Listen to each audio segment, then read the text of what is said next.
The President of the 75th session of the UN General Assembly, Your Excellency Volkan Bozkır, the Secretary General of the United Nations, Your Excellency Antonio Guterres, Excellencies, distinguished delegates, ladies and gentlemen.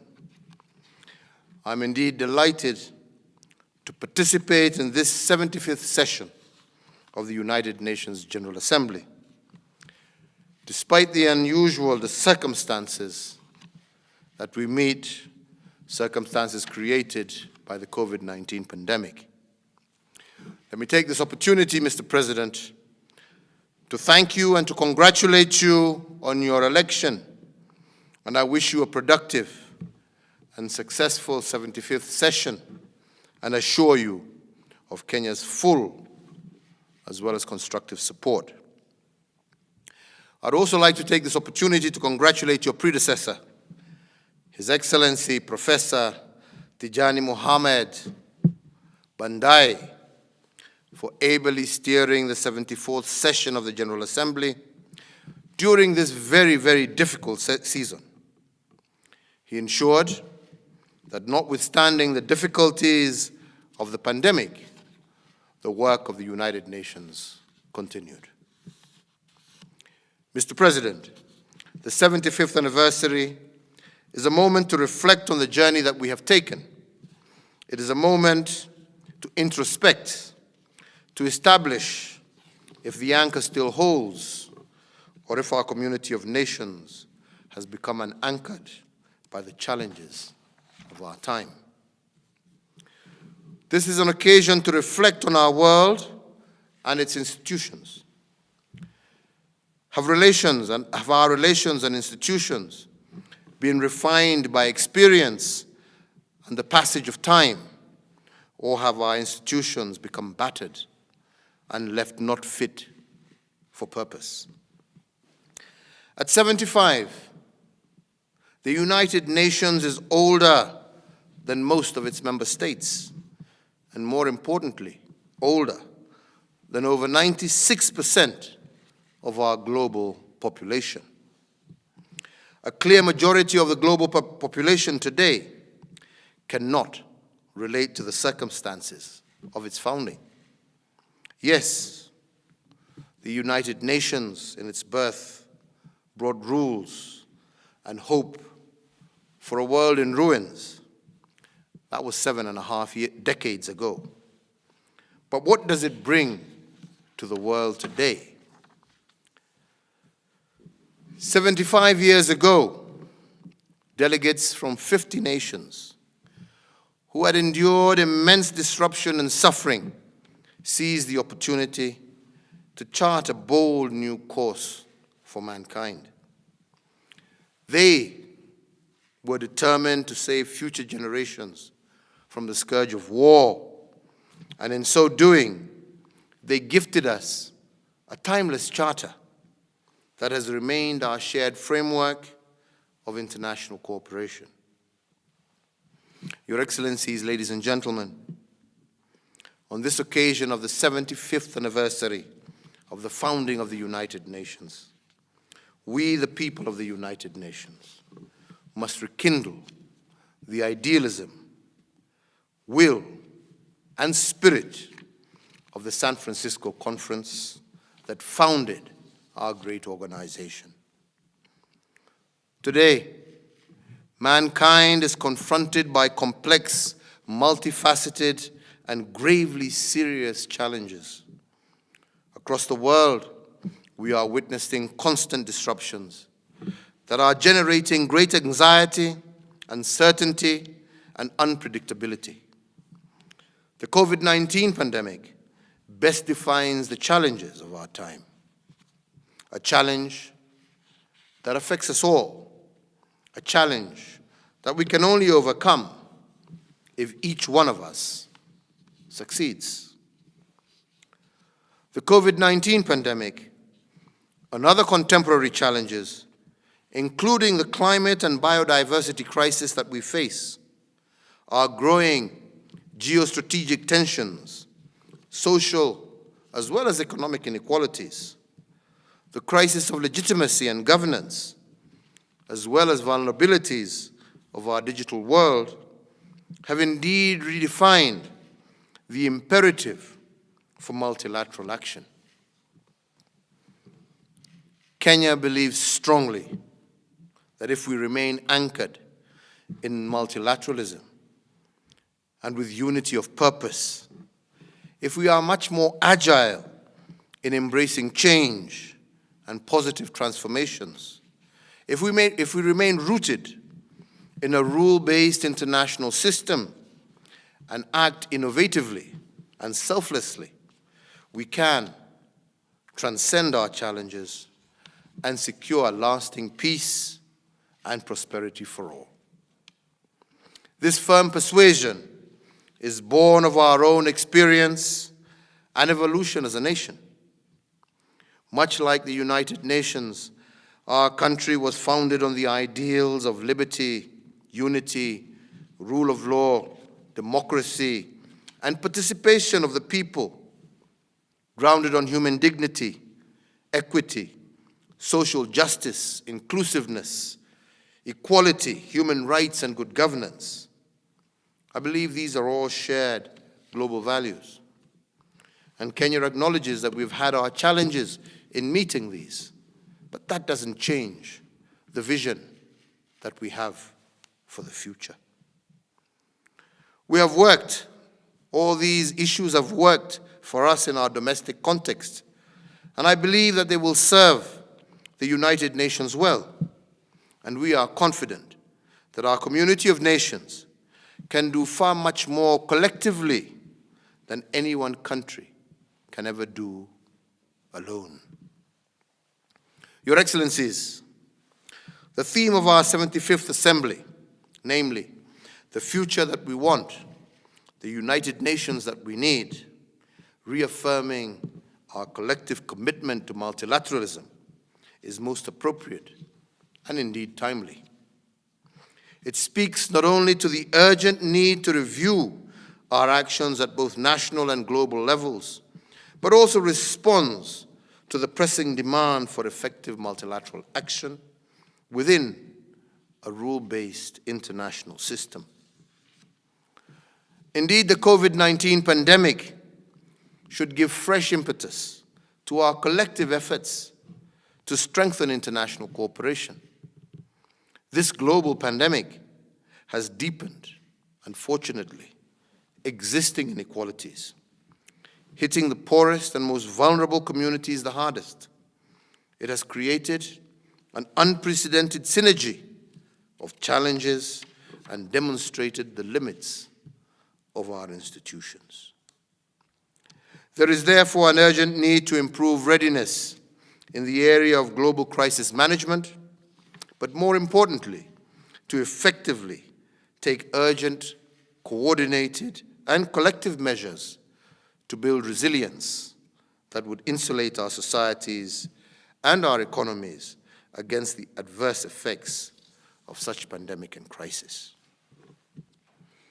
Mr. President, in Kenya, we have had to undertake special and targeted efforts. A national multi-agency team on COVID-19 is in place to ensure such appropriate interventions. We have revamped and expanded our national and county healthcare systems. The interventions that we have taken have targeted the old and the vulnerable, the unemployed, and our youth, and specific programs to keep them healthy and productively engaged. We have also recognized how this pandemic has in itself produced the challenges of gender inequality and more so gender violence. We have introduced financial and tax interventions to keep the economy and businesses viable and solvent. And like everyone else, introduced social health measures, including cessation of travel, social distancing, the wearing of masks, and improving hygiene for all. And this has been achieved to the best of our abilities within an environment of constitutional civil liberties and rights, to prosperity and development of all our citizenry. At the continental level, Mr. President, working with the African Union, I have been involved personally in guiding collective continental actions together with my fellow heads of state and government who are members of the African Union Bureau. We adopted a continental COVID-19 mitigation strategy, which has had great success in coordinating continental efforts to prevent severe illness and death from COVID-19, as well as minimizing social and economic disruptions. Your Excellencies, what we have learned in the last 6 months is that no country, and I repeat again, no country can manage a crisis of this magnitude on its own. We have had to work collectively in order to build back better. We therefore call upon the global community to enhance cooperation and assistance to developing countries in vulnerable situations so as to bolster their economies and healthcare systems and to achieve universal healthcare coverage as envisioned in the 2019 UHC political declaration. Mr. President, this assembly is the pinnacle platform for debate on matters of global political concern. At no time in our recent history have global developments been as concerning as they are today. Global geopolitics and competition between global powers have complicated and severely undermined the global response to the COVID-19 pandemic. Indeed, they have caused severe anxiety and undermined coordinated responses to an economic and social character that would have left us in a stronger position as a global collective. Your Excellencies, as the President in Office of the Organization of African, Pacific, and Caribbean States, an organization comprising 97 countries, some of whom are the most vulnerable and poorest, I have become acutely aware of global geopolitics and competition that is not focused on helping us better build a stronger, safer, healthier, and more prosperous world. What is equally important is that even after addressing the acute phase of the pandemic, we must all remain collectively committed to global recovery.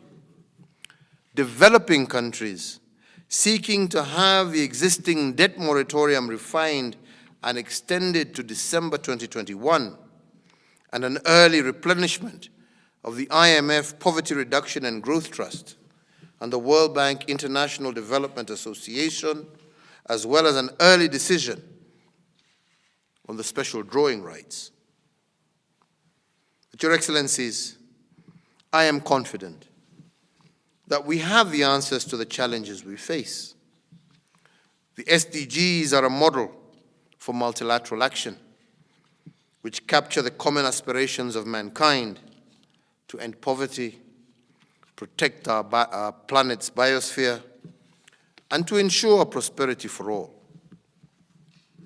The challenges that confront us today only serve to underscore the need to reaffirm our commitment to the implementation of the SDGs, particularly with regard to fighting poverty and inequality, but also our shared responsibility to effectively contribute to this common vision.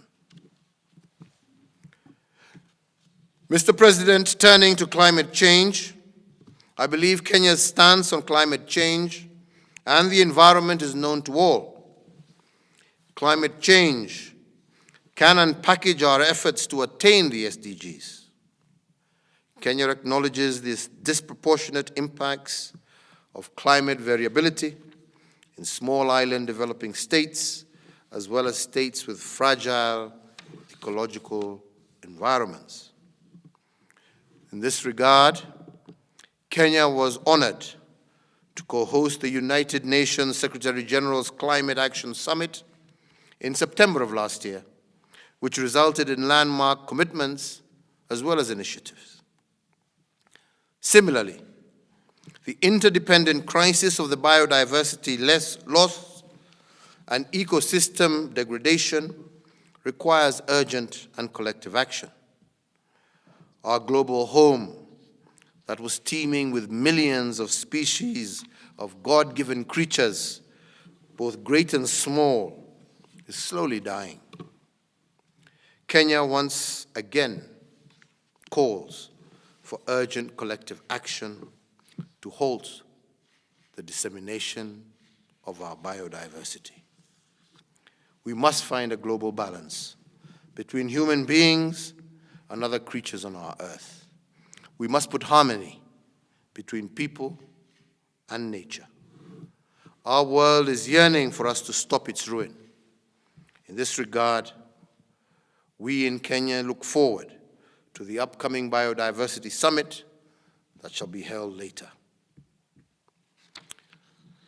Ladies and gentlemen, as host to the United Nations Environmental Programme and the UN Habitat, of which we are proud, Kenya calls for the expansion of the two programs, their viability to harmonize and to domicile all environmental and human settlement issues in their rightful place, which is at their headquarters.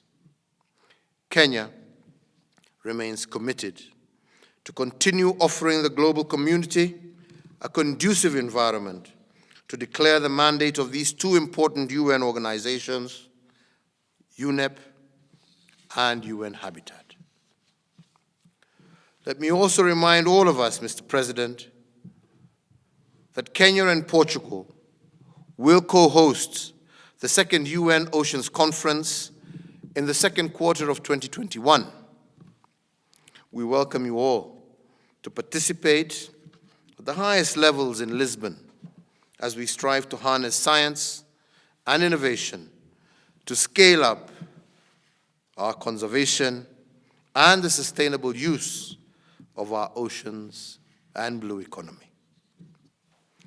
Your Excellencies, ladies and gentlemen, let me pause at this moment to sincerely thank each and every one of you for electing Kenya to the Security Council for the 2021-2022 term. The vote was an overwhelming affirmation of the trust and confidence that many members have in Kenya. I wish to assure you that Kenya will deliver on our commitments to the Council under the mandate of the African Union. We will work closely with all member states to ensure that the Council discharges its mandate in an inclusive, responsive, and consultative manner, because peace is a collective effort. Mr. President, Kenya has been a frontline state in global efforts to confront terrorism and violent extremism. We have consistently advocated for the need to build partnerships for a strategic and operational approach to prevent and to combat violent extremism, not just here in Kenya or our region, but globally. And even as we struggle with all other challenges of development and cooperation, we cannot afford to take our eyes over the ever-present danger of the existential threat of terrorism. Kenya was honored to have hosted the first ever African Regional High-Level Conference on Counterterrorism and Prevention of Violent Extremism in July of last year. Kenya also welcomes the envisioned establishment of the UN Counterterrorism Program Office here in Nairobi. As a country that has long contributed to global peacekeeping operations, it has been our experience that cooperation amongst various stakeholders, a clarity of mandate, appropriate training and equipping of troops, an integration of conflict prevention, peacekeeping, and peace-building measures, the participation especially of women, as well as the periodic reviews of the effectiveness of missions, greatly strengthens peacekeeping operations. Kenya will continue to advocate for inclusive, meaningful, triangular consultations between the Security Council, the UN Secretariat, and troop and police contributing countries. Your Excellencies, ladies and gentlemen, even though the world has made great progress since the creation of this great body, the United Nations, 75 years ago, our present challenges may appear dispiriting, and the journey ahead seem daunting and arduous. But existence is like a marathon of global proportions. I come from a country of marathoners, and I therefore appreciate the demands of endurance, teamwork, and persistence in conquering the road ahead. Together, I believe we can win this race.